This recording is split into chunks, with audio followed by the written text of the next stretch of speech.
Welcome back, you lovely lot, and I believe it's time for another Etsy store review. And it's quite funny because last week I did an Etsy store review and they had over 100 items in store and 3 sales, and lots of you put your Etsy store names into the comments to have a review. So I thought I'd try and go one better and find a bigger store, so many more items with low sales. And the store I've got for you today is an awesome one to look at. It's got over 300 items in the store, 4 sales. What's going on in this store? What are the issues? What are we going to find when we look at this store? How does this seller turn the corner with this store and start to make some sales? Let's get into this store. There's a few big mistakes we need to highlight here. Let's go. Here we are then in today's review store, and have I got a treat for you today. It's special custom gifts with an extra S on the end. So first thing, let's look at this store. Let's just look at the high level view. What are we looking at? What is the message here? How is this store coming across? So the first thing that I noticed from a high level view is this: print on demand shop for awesome custom gifts. That's something that I definitely wouldn't want to advertise. You don't want to have in your shop title that you're a print-on-demand shop for awesome custom gifts. You want to put in your shop title exactly what you sell. So let's not advertise to the world that we're doing print-on-demand. Let's advertise to the world what we're selling. What types of gifts, what are we doing here? Are we selling t-shirts, hoodies, mugs, all these things here that are going on? What are we doing here? So that's what needs to go in the title. I would lose the print on demand. Print on demand doesn't have a great rep, as a lot of you will know. So I would drop that from the title. So the next thing, remember I said it's got hundreds of items. This store has hundreds of items in it, and it opened at some point last year. So let's just have a scroll down now and look at what's going on here. So 323 items.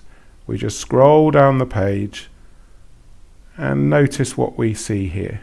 Notice what we start to see as we scroll down. Lots and lots of items that are basically the same thing. Basically the same item. Let's go to page 2. And we see the trend continuing. These are all bridal, matrimonial, customized t-shirts that you can change the date and the name and so on.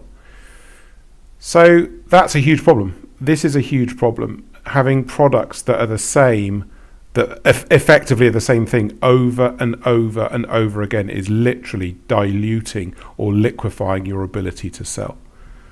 So that's the first thing that I noticed. You've got to have decent variety, unique products, unique designs that speak to the people that you're aiming for. And talking about who we're aiming for here, who are we aiming for?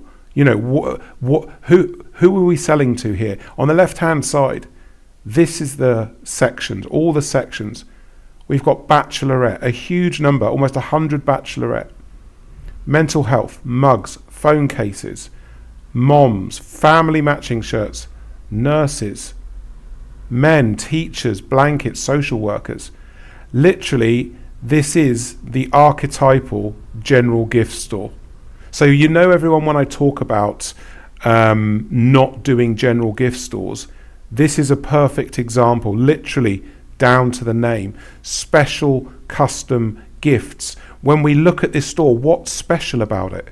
What's unique about it? What are we doing here in this store that is going to make people buy and that not everyone else is doing?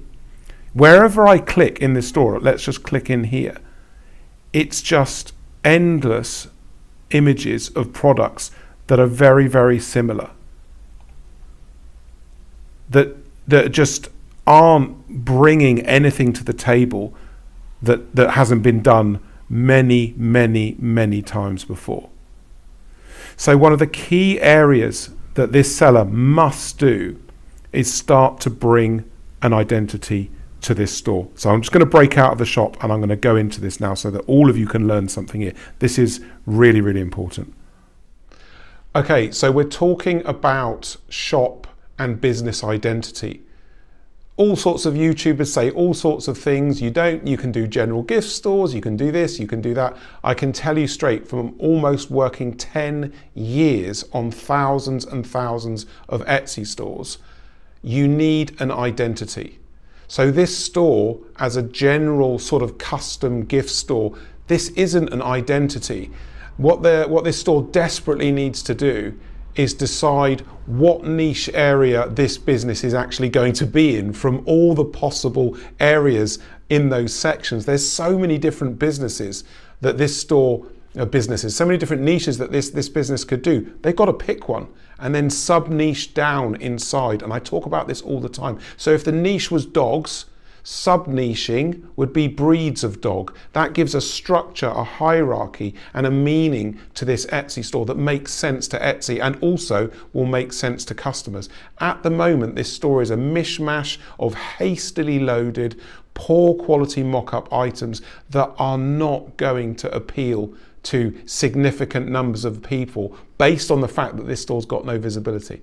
It has no sales, it has no visibility. So yes, other shops do this. They will have similar items that sell by the bucket load. But the difference is those stores have been around 2, 3, 4 years. During COVID, they've made thousands of sales. They can do that.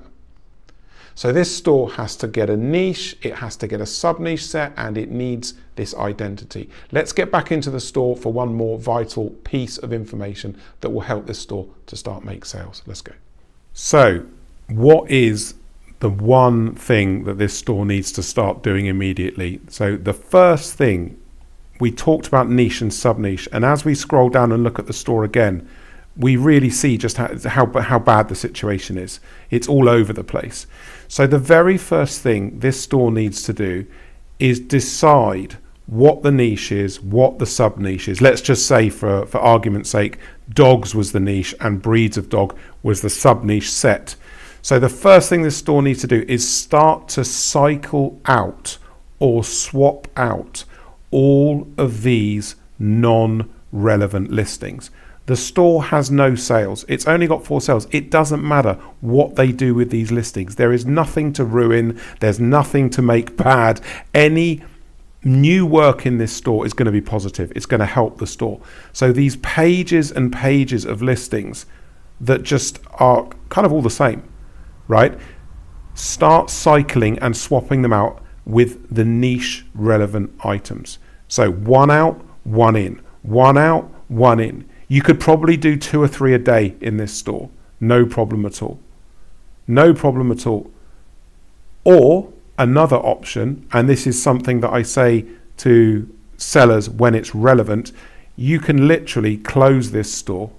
You can also just close it, open up a brand new store with your niche and sub-niching all set, decent photography, decent video, list at a maximum speed of 1 item per day.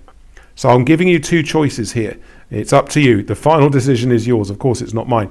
But you either cycle out all the non-relevant inventory and cycle in relevant inventory for your niche, or close this store, open up a brand new one, and go that way. In fact, out of the 2 options, opening a new store is the more attractive of the 2 options, because Etsy gives your store a boost for the first 3 months or so of its life. So actually, I would say a new store would be a good idea. Hold this one open until you've got the new store open if you decide to do that. Make sure you get the new store open before you let this one go. You don't have to let this one go, you can keep it. But metaphorically speaking, your attentions would probably be better opening a new store and growing into the niche and sub-niche. So I hope that's helped you. Unusual bits of unusual advice in there, but it does pertain to this store. It needs serious help, and with the size of the store, probably better to open a new store and build and grow the niche inside that new store. So if you want a store review, get into my comments and leave me your store name. I'm going through all the time looking for stores to work with. And if you want to work with me, don't guess. Don't sort of think, oh, maybe I'll do this, maybe I'll do that. It might work, it might not. Don't guess. Get in touch with me. The links to book a call with me are in the video description as always. And I look forward to speaking to you in the comments and working with you very soon. Thank you.